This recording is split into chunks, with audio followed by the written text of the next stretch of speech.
안녕하세요. 너는 이런 문제를 생각하고 있니? 가까운 장래의 로봇 기술과 인공지능이 보급됨에 따라 미래의 일반인들은 사회에서 생존할 수 있는가?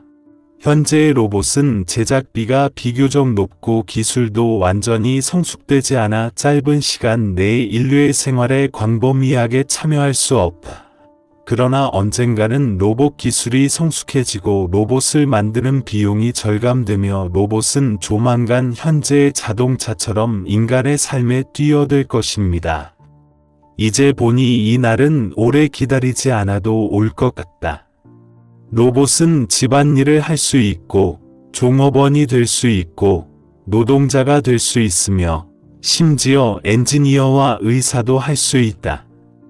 인류가 할 수 있는 대부분의 일은 로봇에게 빼앗길 것이다. 왜냐하면 그들은 잠도 자지 않고 24시간 쉬지 않고 일할 수 있기 때문이다. 그들은 로봇 생산 라인에서 더 많은 로봇을 만들 수 있다. 인류는 어릴 때부터 교육을 받고 수십 년간 열심히 공부하여 얻은 지식은 로봇 앞에서 한 푼의 가치도 없을 수도 있다. 왜냐하면 그들은 인터넷만 하면 그 지식을 쉽게 얻을 수 있기 때문이다.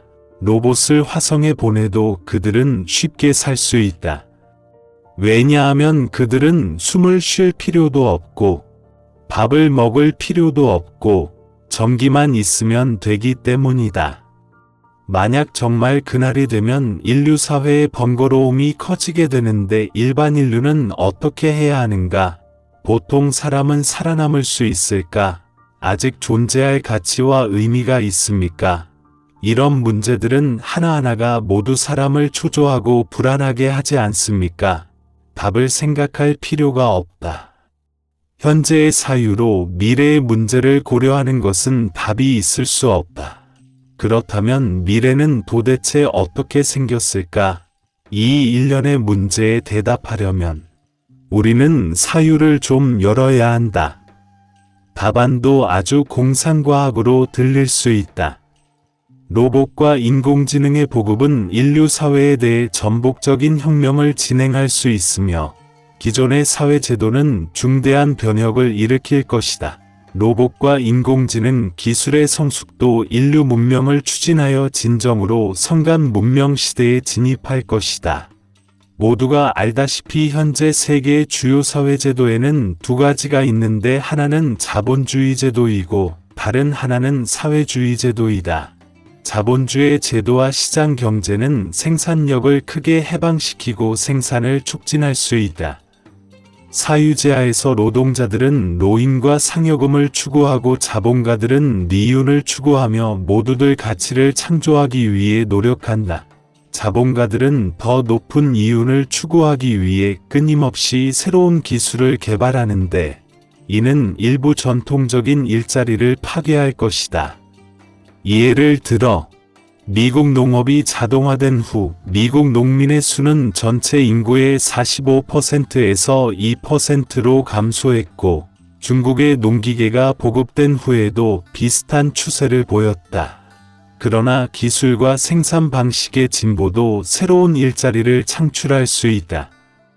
그러므로 전반 사회는 여전히 나날이 발전하고 사람들은 여전히 풍족한 생활을 할 수 있다. 앞으로 로봇과 인공지능이 인류 사회의 생산 활동에 대규모로 참여한다면 상황은 완전히 달라질 것이다. 만약 한 공장이 전부 로봇에 의해 관리되고 스스로 발전할 수 있으며 스스로 생산 제조를 조직할 수 있고 로봇가 고장나면 스스로 보수할 수 있다면 전반 과정은 인류의 참여가 전혀 필요하지 않다고 상상해보자. 이것은 원래 이 공장에서 일했던 모든 사람들이 사장을 제외한 다른 사람들은 모두 실업해야 한다는 것을 의미한다. 자본주의 제도의 초석은 이윤을 통해 모든 사람을 움직이는 것이지만 로봇이 모든 것을 완성할 수 있는 미래 시대에는 이 초석이 무너질 것이다. 자본가는 이윤을 위해 직원을 해고할 것이다. 그러나 일반인이 일자리 수입이 없으면 그는 상품을 살 돈이 없다. 자본가가 그의 로봇을 가지고 얼마나 많은 상품을 생산해도 팔리지 않는다. 왜냐하면 사회적 수요가 사라지기 때문이다. 마지막에 자본가의 생산 동력도 사라지고 사회 전체가 정체될 것이다. 그러므로 앞으로 로봇과 인공지능이 보급되는 시대에 아직도 사유제를 견지한다면 99%의 일반인들이 모두 실업하게 되는데 최종적으로 초래된 결과는 인류 사회와 인류 문명이 모두 소멸에 직면하게 된다는 것이다. 이것은 모두가 보고 싶지 않은 것이다. 인류 문명을 이어가기 위해 인류 사회의 제도는 시대에 따라 계속 진화할 수밖에 없다.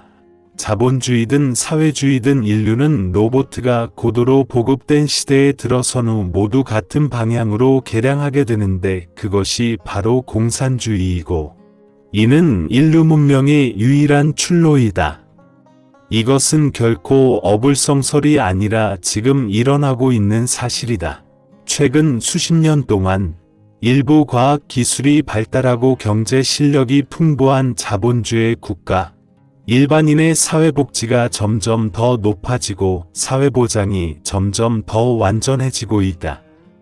이러한 자본주의 국가는 점점 더 공산주의 국가와 비슷하다. 이것이 바로 그들이 공산주의로 개량하고 있다는 증거이다. 그러나 중국이 그 당시 공산주의를 사회주의로 바꾸고 시장경제와 사유제를 인정한 것도 현 단계의 생산력이 발달하지 못하고 발전 정도가 부족하기 때문이다. 지능 로봇 시대에 진입하여 중국이 공산주의 방향으로 전환되면 더욱 아무런 장애도 없게 된다. 로봇과 인공지능이 보급된 미래 세계에서 인류는 전체가 공산주의에 진입해야만 자멸을 피할 수 있고 인류 문명은 지속될 수 있으며 더 높은 문명으로 업그레이드 될 수 있다. 즉 다른 행성에 이민할 수 있는 능력이 있는 성간 문명이 될 수 있다. 현재 이 단계에서 인류는 성간 시대에 진입할 수 없다. 대가가 너무 크고 기술도 성숙하지 않다. 과학 연구를 하는 것은 아직 무리이다. 화성으로 이민을 가려면 그만두어라. 현 단계에서 사하라 대사막을 개발하는 것은 모두 화성 이민보다 훨씬 믿을 만하다. 그러나 가까운 장래에 우리가 전면적으로 로봇 시대에 진입하면 화성을 개발하든 다른 행성을 개발하든 모두 실현될 수 있다. 그 이유는 간단하다. 로봇은 공기와 물이 필요 없다. 전기가 있으면 된다. 햇빛만 있으면 전기가 있을 수 있다. 그때가 되면 무인 우주선으로 지능 로봇을 어느 한 행성에 보내면 된다. 그들은 선발대로 모든 전 단계 사업을 마치고 조건이 성숙되면 인류가 다시 올라간다. 이렇게 되면 인류는 지구의 족쇄에서 벗어나 인류 문명의 씨앗을 우주에 뿌릴 기회가 있게 되는데 이는 충분히 실현될 수 있으며 그리 멀지 않다.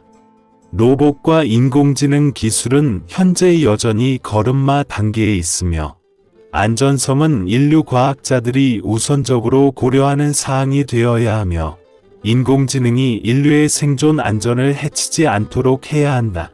지능형 로봇 시대에 접어들면 인류는 어떻게 살아야 할까? 그것은 로봇보다 더 가치 있고 중요한 역할을 할 수 있는 존재가 되는 것이다. 저희 채널에 구독하신 것을 환영합니다. 여기서 더 많은 지식을 지속적으로 공유하고 다음번에 다시 만나겠습니다.